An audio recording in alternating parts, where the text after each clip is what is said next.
When Hackleburg Police Chief Kenny Hallmark and his team began searching the debris at sunset, they were unprepared for what they would find in the rubble. There's a storm there that is very close to the Hamilton area. That's about 15 miles to his north. Tornado warning for that one, heading toward the Haleyville, Alabama area. Yeah, we do. We have confirmed tornadoes, and they aren't just any tornadoes. They're large wedge or stovepipe tornadoes causing lots of destruction. Silence, then a rumble, deep, guttural, getting louder. Roger Kendrick cracks open the door to wave in a worker from the parking lot. The sound hits him, a freight train bearing down from their blind spot. He slams the door. 14 people dive under desks in the Wrangler plant's front office. Wade Hagedorn, plant manager, counts to 10 in his head. The building disintegrates. 369,000 square feet of steel and concrete torn apart, chewed up, spit out in 10 seconds. When Hagedorn opens his eyes, he's staring at open sky through a twisted lattice of I-beams. Around him, voices calling out in the rubble. You there? You there? You there?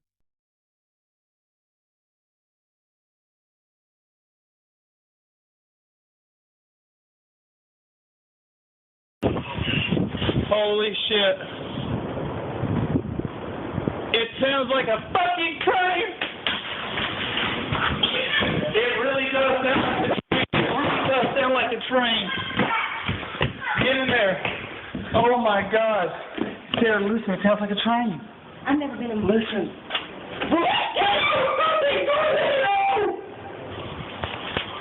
Wednesday, April 27th, 2011. The largest tornado outbreak in recorded American history. 362 tornadoes in 4 days. 216 of them on this single afternoon. 4 rated E5, the highest intensity on the enhanced Fujita scale.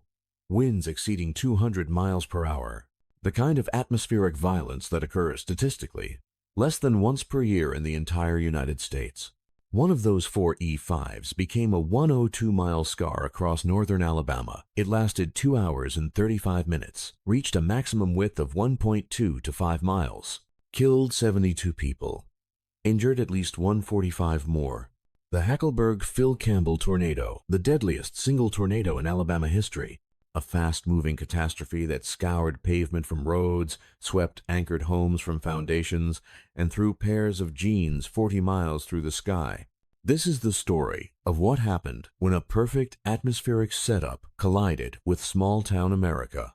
When seconds mattered, when everything you knew disappeared in the time it takes to count to 10.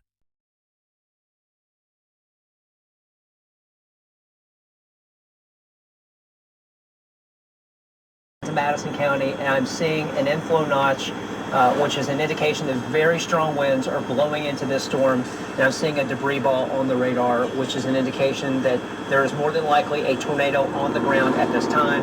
Very pronounced velocity signature with this particular cell. Storm track went in quickly. We need to get to some other storms that are going on, but I want to let you guys know what's going on. Tony, 3 minutes. It's on your doorstep in Harvest. You need to be in your tornado shelter. Around 9 minutes to New Sharon, 12 minutes to Hazel Green, 25 minutes until the Fayette. The warning started 5 days early. Meteorologists at the Storm Prediction Center in Norman, Oklahoma, don't often see synoptic setups like the one forming over the central United States in late April 2011. A powerful upper-level trough digging into the southern plains, a stalled frontal boundary draped across the southeast, warm, moist Gulf air colliding with dry continental flow. By April 22nd, the medium-range models were unanimous. Something big was coming. By April 25th, 3 days out, the SPC issued a Day 3 outlook with a moderate risk across Arkansas through Tennessee. The message was clear: prepare for a multi-day severe weather event with the potential for significant tornadoes. April 26th brought tornadoes. 55 confirmed across the South. Long-tracked wedges carved through rural Texas and Louisiana. An EF5 destroyed structures at Fort Campbell, Kentucky. But remarkably, no one died. It was the atmospheric dress rehearsal for what was coming.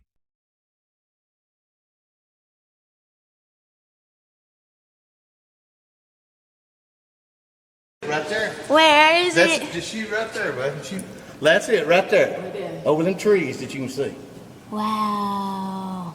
Is he parked yet? Roll in and come over the Yeah, wheel. pull The that wheel right pick it there. up. That's it right there, rotating counterclockwise right there.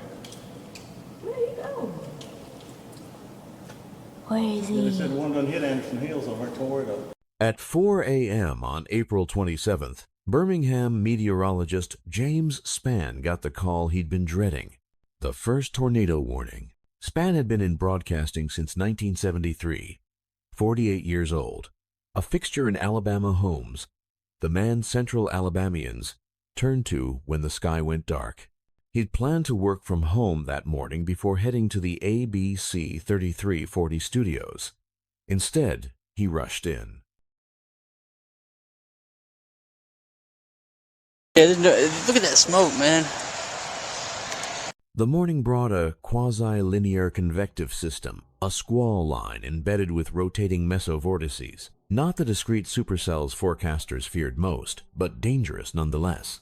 Spann and meteorologist Jason Simpson began what would become an 18-hour broadcast marathon. Spann alone would stay on air for 10 consecutive hours.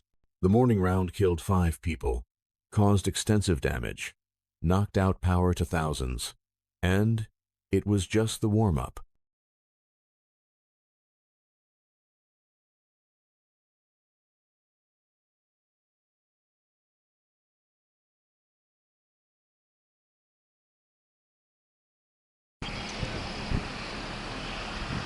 I can't get a... At 6 to 10 UTC 1:10 a.m. Central Time, the Storm Prediction Center issued something rarely seen, a second consecutive high-risk Day 1 outlook. High-risk outlooks are the SPC's most urgent warning level, reserved for days when they expect numerous strong to violent tornadoes, widespread destruction, significant casualties. The April 27th high risk wasn't just routine, it was extraordinary. The outlook showed a 45% hatched tornado probability across portions of Mississippi, Alabama, Tennessee, and Georgia. Translation: nearly 1 in 2 chance that any given point in the risk area would see a tornado within 25 miles. The discussion used phrases like explosive supercell development, significant tornado threat, and long-track violent tornadoes. By afternoon, particularly dangerous situation tornado watches, the most severe type of watch the NWS issues, were draped across Dixie Alley. The atmosphere over northern Alabama on the afternoon of April 27, 2011, was loaded for violence. Surface dew points surged into the low 70s Fahrenheit, moisture streaming north from the Gulf of Mexico on a screaming low-level jet clocking 67 miles per hour at 850 millibars. Convective available potential energy CAPE, the fuel for thunderstorm updrafts, measured between 2,500 and 3,000 joules per kilogram. Explosive instability. But instability alone doesn't make tornadoes. You need shear, and April 27th had shear in abundance. A deep, negatively tilted upper-level trough pivoted over Arkansas and Louisiana, creating immense wind speed and directional changes with height. 0 to 1 kilometer storm relative helicity exceeded 500 meters squared per second. That's a parameter threshold meteorologists associate with violent, long-track tornadoes. The morning squall line had cleared. The atmosphere was recovering, reloading. By early afternoon, discrete supercells began firing ahead of the dry line. Discrete. That word mattered. Each storm cell could ingest unadulterated warm air without competition from neighboring storms. They could sustain themselves for hours, run for hundreds of miles, intensify to extremes.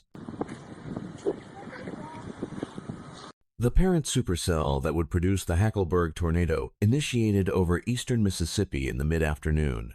It was one of dozens of discrete storms now exploding across the region, each one a rotating monster with the potential to drop a tornado. NWS Birmingham and Huntsville offices were already on heightened alert. Every meteorologist in the region knew what was coming. The radar screens lit up with classic supercell signatures, hook echoes, bounded weak echo regions, debris balls. The Hackleburg storm tracked northeast, crossing into Marion County, Alabama, ingesting the rich, low-level moisture, feeding on the intense wind shear, growing.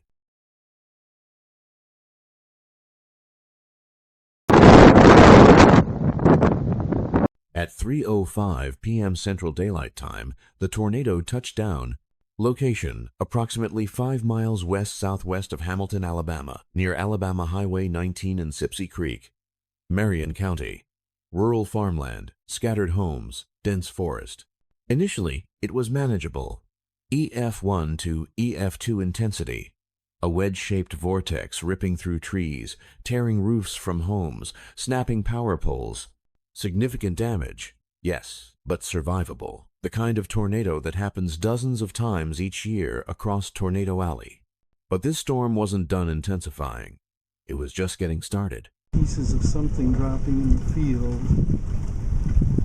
So this could well be. As the tornado approached U.S. Highway 43, something changed. The vortex underwent rapid intensification, a phase transition from a strong tornado to a catastrophic one. The rotation tightened, the winds accelerated, the wedge widened.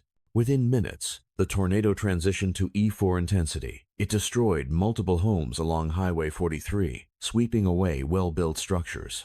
A brick residence had its exterior walls collapsed. One person, traveling in a vehicle on the highway, was struck and killed. The tornado's first victim. The forward speed was blistering, 60 to 70 miles per hour, faster than most cars drive on rural highways. If you weren't already in shelter, you were out of time. And as the storm paralleled Highway 43 toward Hackleburg, it crossed the threshold into E5. Wind speeds, 210 miles per hour. Width, 3/4 of a mile, 1,320 yards. A mature, violent wedge tornado. The kind of atmospheric phenomenon that defies comprehension. That challenges the structural integrity of anything humans build. Hackleburg didn't stand a chance.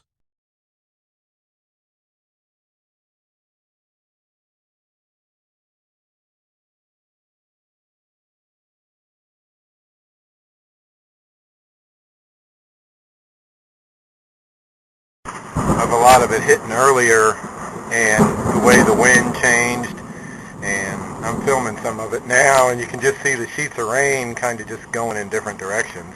Hackleburg, Alabama. Population 1,500. A small, tight-knit community in Marion County where everyone knew everyone, where families had lived for generations, where the Wrangler jeans plant on the hilltop was the economic heartbeat of the town. The tornado entered Hackleburg as a violent wedge, 3/4 of a mile wide, 210 mile-per-hour winds, moving at 70 miles per hour. It took seconds. The high school, obliterated. The middle school, erased. The elementary school, foundations scoured clean. The Piggly Wiggly grocery store, gone. Family Dollar, gone. 30 of the town's 31 businesses destroyed in a single pass. Homes didn't just collapse. They were granulated. Building materials reduced to fragments, windrowed into long piled lines across bare earth. The violence was evident in the condition of the debris, not scattered, but shredded, pulverized. The tornado's winds overcame the structural integrity of materials at a microscopic level. Vehicles were subjected to extreme aerodynamic forces. Cars thrown 150 to 200 yards. A school bus hurled a 1/4 mile into dense woods. In one home, a car was dropped into the kitchen, through the roof, through the second floor, into the kitchen, while the owner survived in an interior room. The National Weather Service would document specific damage indicators that confirmed E5 intensity. A well-built, 4-sided brick home completely leveled, debris swept 40 yards away. The swept clean signature. The gold standard for E5 rating. Another home had its poured concrete stem walls sheared off at ground level. A rare occurrence indicating extreme lateral force at the surface. Asphalt was scoured from roads. Trees weren't just snapped. They were debarked, twisted into stubs, shredded by winds that stripped organic matter to bare wood. According to the American Red Cross, 75% of Hackleburg was destroyed. 18 people died in the Hackleburg area. Bridget Brisbois, 34. Charles Garner, 75. May Garner, 79. John Lynch, 70. Freddie Lolly, 81. Vicky Lolly, 55. Carlo and Donna Jokella, 76 and 77. Ed and Teresa Hall, 53 and 50. The list went on. elderly residents who had no ability to reach adequate shelter, families torn apart, lives erased in the same 10 seconds that erased their homes. Several storms around the Tennessee Valley. And now let's rejoin the BTT News 19. Inside the Wrangler Distribution Center, Wade Hagedorn had made a decision that morning that saved hundreds of lives. The plant manager, a longtime Hackleburg resident, had watched the forecasts with growing unease. That morning, unusual hail had pelted the area large, destructive hail that got everyone's attention. The Storm Prediction Center's outlook was dire. James Spann on ABC 3340 was painting a picture of an historic, deadly day. Hagedorn made a call. At 2 p.m., he released the first shift workers early. Then he canceled the second shift, scheduled to start at 4 p.m. It was the first time he'd ever taken such a step because of a tornado threat. He called workers, told them to stay home. Not everyone got the message. At 3 p.m., when the tornado warning came from the National Weather Service, 14 people were inside the Hackleburg facility. The plant's tornado drill protocol was clear. Shelter in the distribution center's front office next to an interior wall under desks.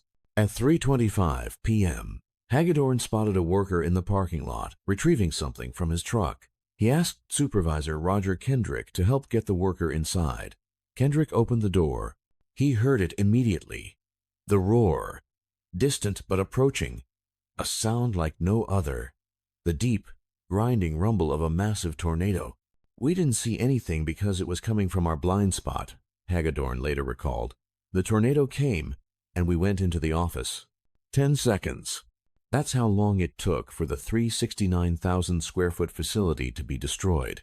Steel trusses twisted like pipe cleaners. Concrete wall panels tumbled. The roof lifted off and disintegrated. Machinery that weighed tons was thrown hundreds of yards. Inside, the 14 workers huddled under desks as the world ended around them. The noise was deafening metal screaming, concrete fracturing, the roar of 200-mile-per-hour winds. Then, suddenly, silence. Within 10 seconds of when we felt like it was hitting, it was over, Hagedorn said. The survivors started an impromptu roll call, voices calling out in the darkness and dust. You there? You there? You there? Each person answered in turn. Everyone knew who was next to them in line. Everyone, except one. So is it past the plant? Linda Knight, 57 years old, 32 years of service with Wrangler, didn't answer. She'd been killed when the building collapsed. The concrete wall panels that fell created, by sheer chance, a protective V shape over the other survivors, preventing them from being crushed. 13 people crawled out from under the debris into a landscape transformed. It appeared that the building had been chewed up and spit out, one survivor later described. Left behind was an indistinguishable pile that reached close to 30 feet high across the huge slab. Denim jeans from the plant were lofted into the tornado's updraft. They would later fall from the sky in Cortland, Alabama, 40 miles to the northeast. Photographs for the Franklin County and Lawrence County area, this cell more than likely will be, has a history of producing a tornado, and quite probably has a tornado on the ground with it at this time, as we have had reports in the past. So you certainly need to be taking your tornado precautions immediately. Both of these cells are just I don't know about this. We have, At 3:28 p.m., the tornado crossed from Marion County into Franklin County. Unlike many tornadoes that cycle in intensity weakening, then re-strengthening as the mesocyclone undergoes occlusion and reformation, the Hackleburg storm maintained E5 strength. It was a prolonged period of maximum violence that contributed to the catastrophic death toll. The tornado struck the town of Phil Campbell. Phil Campbell was a small community, even smaller than Hackleburg. And like Hackleburg, it was about to be erased. Well-built homes were swept clean from their foundations. Cars were wrapped around debarked trees. A 25-foot section of asphalt pavement was sucked up and scattered chunks 5 to 6 inches thick thrown over 1/3 of a mile away. Pavement scouring is a controversial but potent damage indicator. It requires wind speeds and pressure deficits that far exceed standard structural failure limits. Trees in Phil Campbell were debarked and twisted, reduced to wooden stubs with only fragments of branches remaining. The tornado wasn't just pushing objects over. It was creating enough lift and shear stress to overcome the tensile strength of road surfaces, the cellular structure of living wood. Mountain View Baptist Church, destroyed. The high school, demolished. Public housing units, obliterated. Survivors emerged from shelters to find familiar landmarks completely gone. A blanket of debris covering everything. Power lines down. Trees stripped. The visual geography of their hometown erased. Reverend Tim Haney of First Baptist Church in Phil Campbell had opened the church as a storm shelter. As the tornado passed, he described the soundscape, babies crying, and a blanket of people praying. The church held.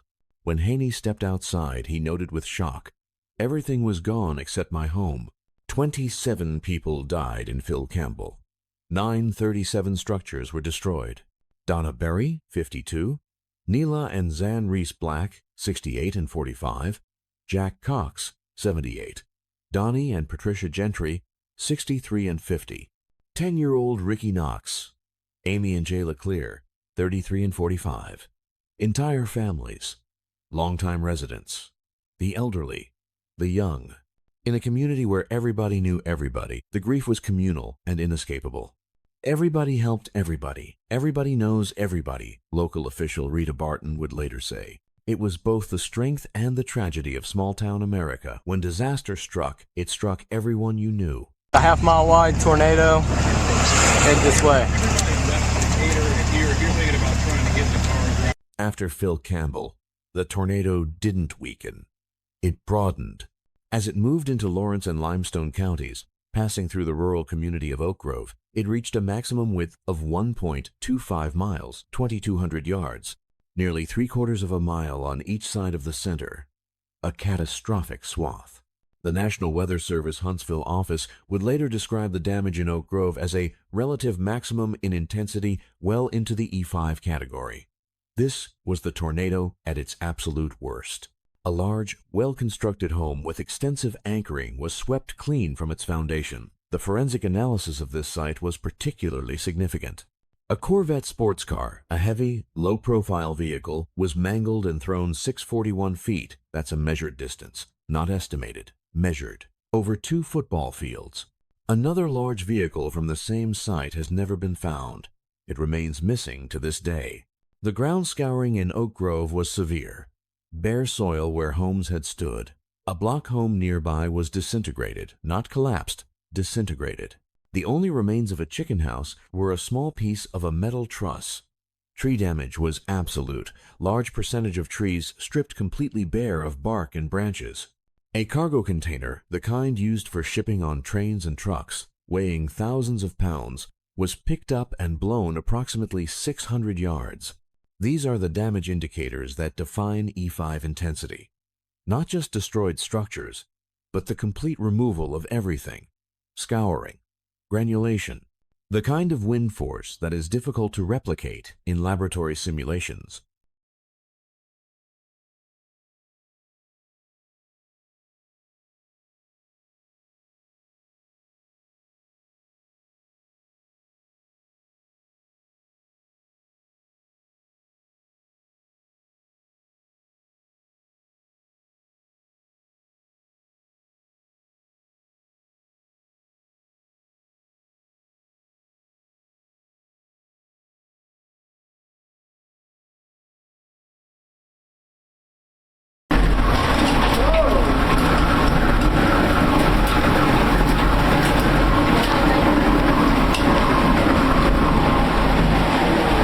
The tornado continued northeast into the community of Tanner.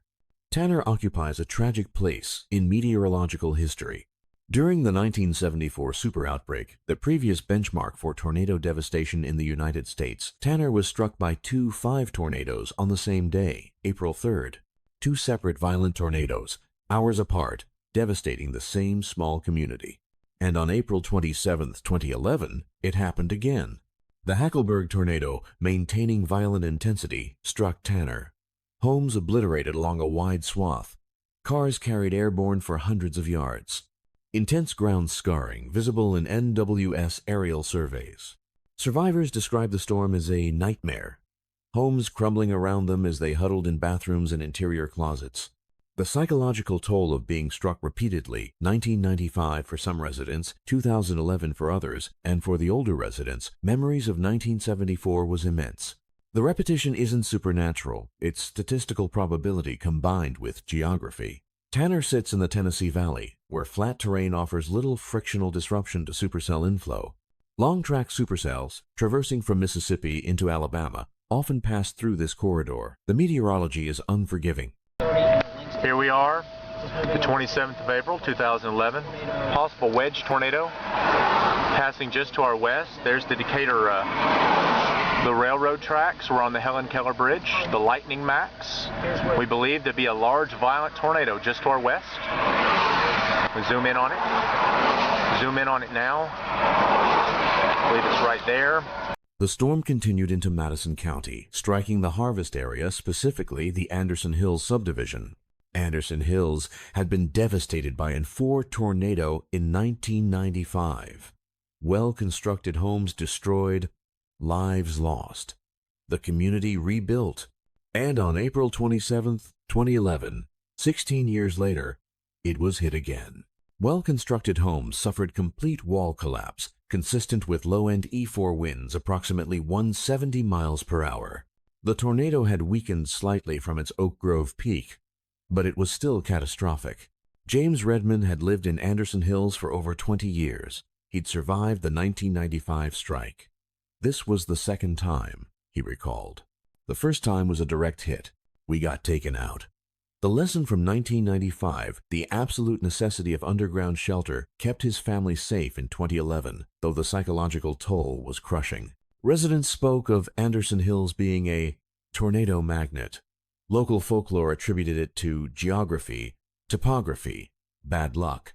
The reality is more mundane, but no less cruel. It's a favorable location for supercells tracking across northern Alabama, and statistics catch up eventually.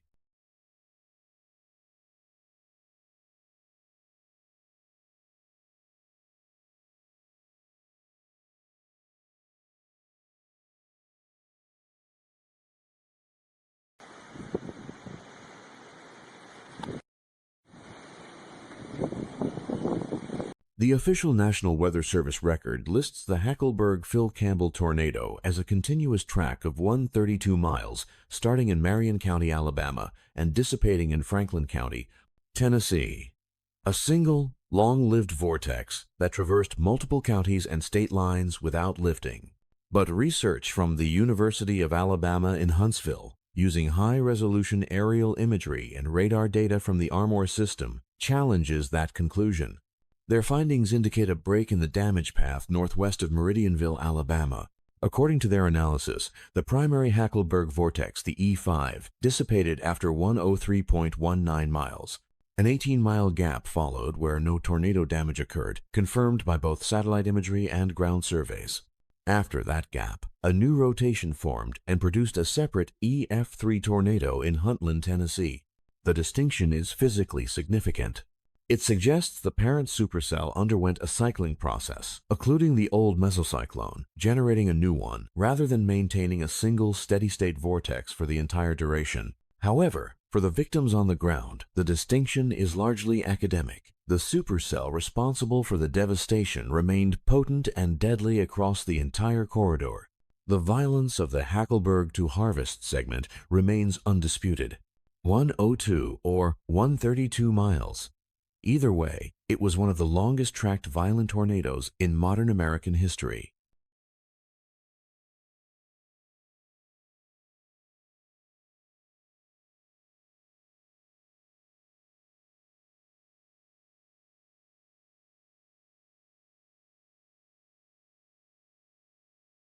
Coverage on WDRM 102.1 FM, Decatur, Athens, Huntsville. Tornado warnings right now for. No, we're in Moulton. Should be in a safe place. Heavy rainfall across much of Limestone County right now. Sucking up in there. Yeah, well, it's gonna suck when we get sucked up in there. Capshaw, Pete's Corner. Right. Very heavy rainfall, and hopefully. That's what I saw right before it hit me. I see it's kind of like. At 4:50 p.m. Central Daylight Time, or 5:40 p.m. by some accounts, Sources conflict. The tornado finally lifted. Duration approximately 2 hours and 35 minutes. 155 minutes of continuous or near continuous devastation. By the time the parent supercell finally weakened and the rotation dissipated, the damage was done. A scar across northern Alabama, 72 people dead, at least 145 injured. $1.2 to $9 billion in damage 2011 USD. But April 27th wasn't over. Across Alabama, Mississippi, Tennessee, Georgia, dozens of other tornadoes were still on the ground. The Tuscaloosa-Birmingham E4 was tearing through populated areas, killing 65. The Smithville, Mississippi E5 was obliterating that small town. The Rainsville E5. The Philadelphia E5. Violent tornadoes everywhere. By midnight, 216 tornadoes had touched down, the largest single-day tornado count in recorded history.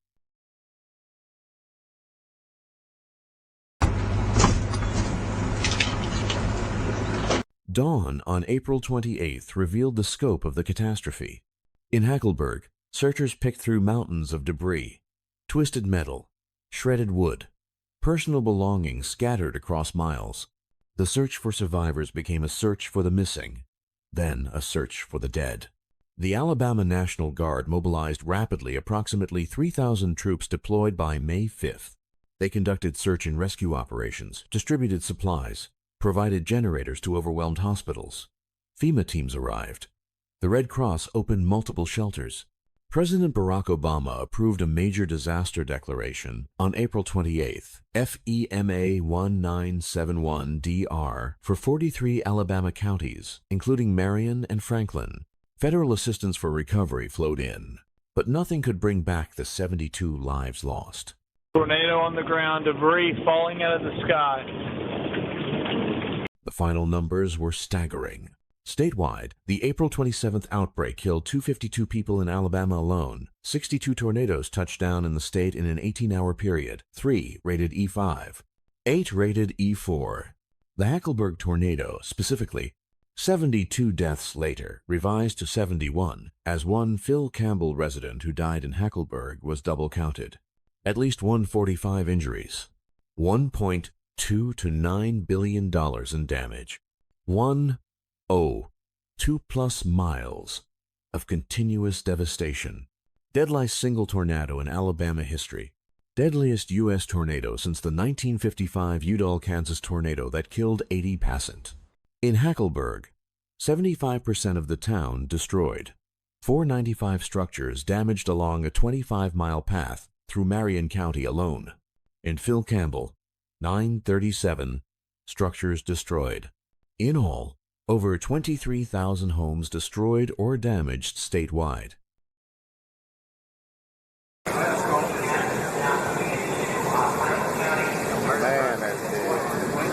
For Hackleburg, the question became existential. Would Wrangler rebuild? The distribution center represented 50% of the town's tax base. 150 jobs in a town of 1,500 people. Without it, Hackleburg faced economic collapse. VF Corporation, Wrangler's parent company, mourned the loss of Linda Knight. They faced a difficult decision. The plant was completely destroyed.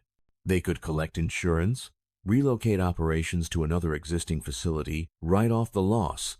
From a pure business perspective, walking away made sense. But VF assembled a decision-making team. Operations, distribution, finance, tax departments. From the beginning, because we had a facility in Hackleburg that was very efficient and doing a great job for us, the idea was, why would we not rebuild? Said Sam Tucker, Vice President of Human Resources. But we tasked this group with this. Hard as it is, we don't want to make this decision on emotion. We want reasons based on facts. The facts. Hackleburg's location was close to Memphis, well situated for shipping to the southeast. The workforce was trained, veteran, loyal. VF had maintained a presence in Hackleburg since 1966. Out of 150 workers, 135 chose to keep their jobs with VF, willing to commute to temporary facilities while waiting for a decision. Alabama Governor Robert Bentley called VF CEO Eric Wiseman personally. The The state contributed $31 million in incentives. Hackleburg added $200,000. In July 2011, VF announced they would rebuild. The new facility would be state-of-the-art, highly automated, employing 200 workers when complete. Without Wrangler, Hackleburg is a community, not a town, said Marion County Commissioner Don Barnwell. The decision became a symbol of corporate commitment and community resilience. Is that him right there? On top. Right. Hey, this is too close, man. Phil Campbell's recovery had an unusual chapter. Documentary filmmaker Andrew Reed had previously organized a convention of people named Phil Campbell, a quirky gathering in the town where 18 people named Phil Campbell from locations including Alaska, Australia, and Scotland met annually. After the tornado, Reed redirected the group's focus to disaster relief. The Phil Campbells from around the world traveled to Alabama to assist in cleanup, forming partnerships with Habitat for Humanity. The surreal but uplifting effort garnered national attention, bringing volunteers and donations to a town that desperately needed both.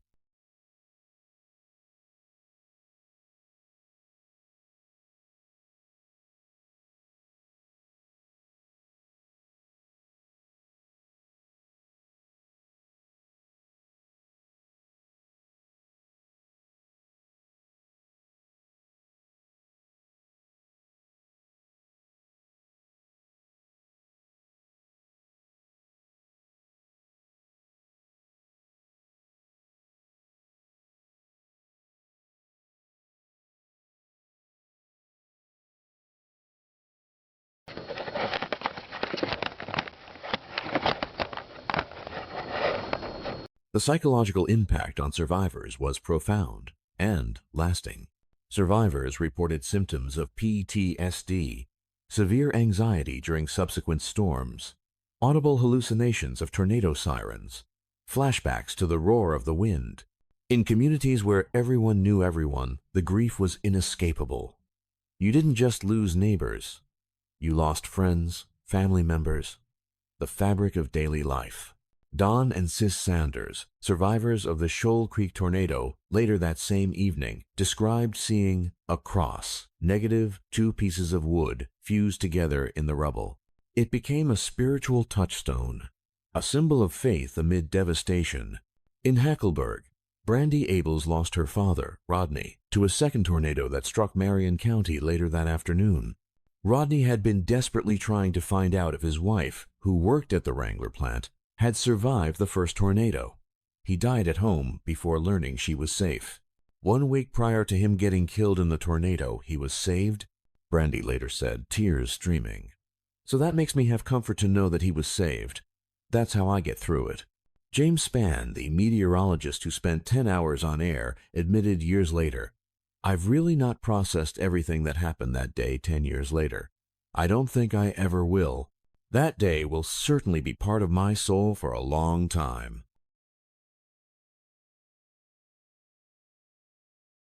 I can't get I can't get it to. On April 26, 2013, 2 years, almost to the day, after the tornado, the rebuilt Wrangler Distribution Center officially reopened.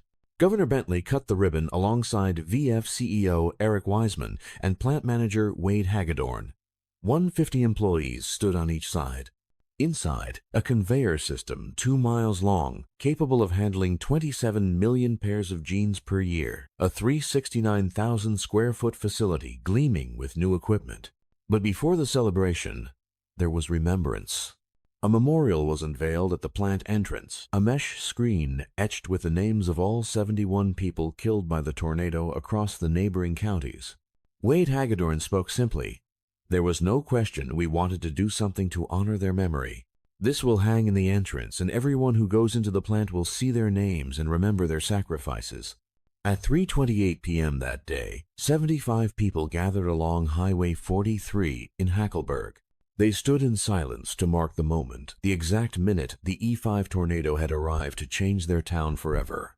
Get back here, everybody. Yeah, get right here in this corner. How? Get on back here in this corner. Back here in the corner, David. Because you don't never know what that door will do. David! This is... 14 years later, the scars remain. Empty lots in downtown Hackleburg and Phil Campbell serve as silent memorials to businesses and homes that never returned.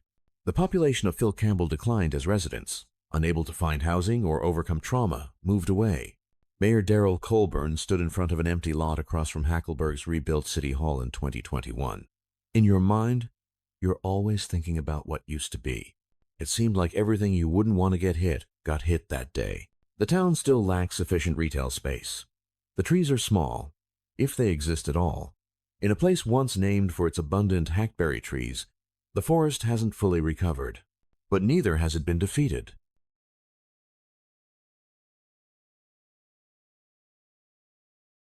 This side of the Fairview, near the power substation, which is probably why the power is out. A lot of reports here of power outages. Yeah, she said this thing came live. The Hackleburg Phil Campbell tornado reshaped severe weather science. It demonstrated the upper bounds of atmospheric energy pavement scouring, debris granulation, long-distance debris, transport at high forward speeds. Research found that over half the debris signatures in the entire 2011 Outbreak database originated from this single tornado. It challenged building codes, revealed that at wind speeds approaching 200+ miles per hour, even well-anchored homes can fail when foundation material itself becomes the failure point. Proved that above-ground structures, no matter how well built, cannot survive E5 winds.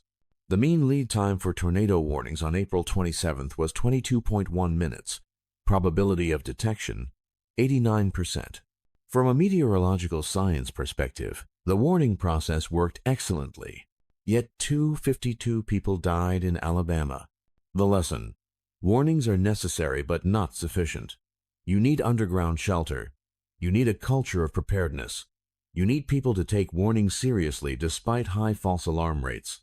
Meteorologists like James Spann have since worked to reduce false alarm rates, now around 1/3 instead of the majority in 2011. Technology has improved. Dual polarization radar, debris signature detection, faster warning dissemination through smartphones and social media. But nature still has the upper hand.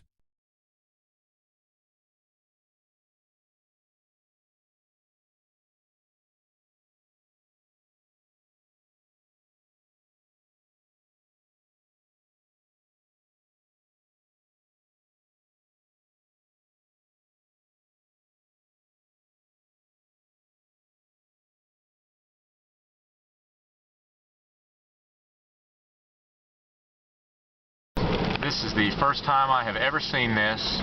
They are blocking traffic on US 231, US Highway 31, sorry, correction, US 31, to let a violent tornado pass to the north through Tanner.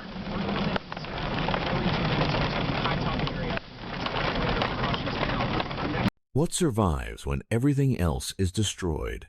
Erin Flanagan was 17, a senior in high school preparing to graduate when the tornado struck Hackleburg. She stayed, raised her 2 sons there.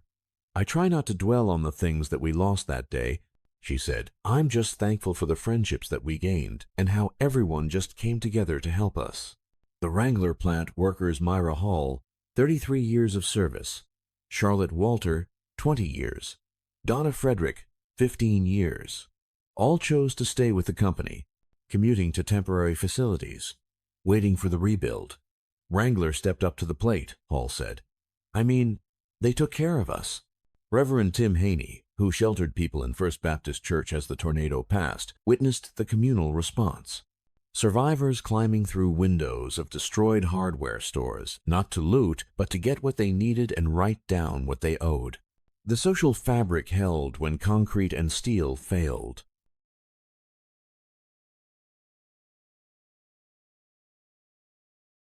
Wow.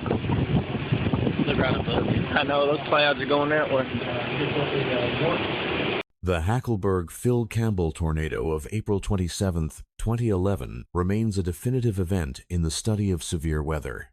It stands alongside the Tri-State tornado of 1925, the Jarrell tornado of 1997, the Bridge Creek Moor tornado of 1999, and the Joplin tornado of 2011 as a benchmark of atmospheric violence.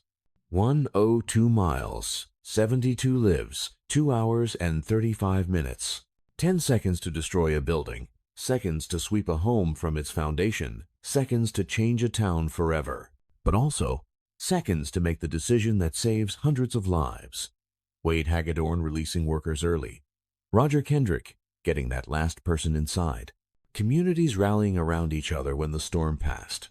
The tornado destroyed buildings. It tested the structural integrity of communities.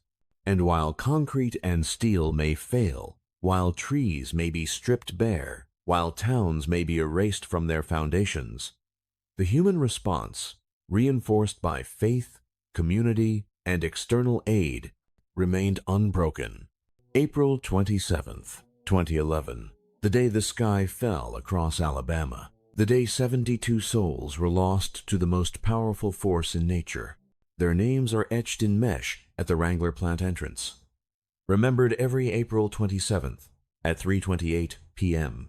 Honored in the resilience of those who stayed, who rebuilt, who refused to let their towns die. The Hackleburg monster, Alabama's deadliest tornado. A reminder that the atmosphere's capacity for violence is matched only by the human capacity to endure, to grieve, to heal, and to remember.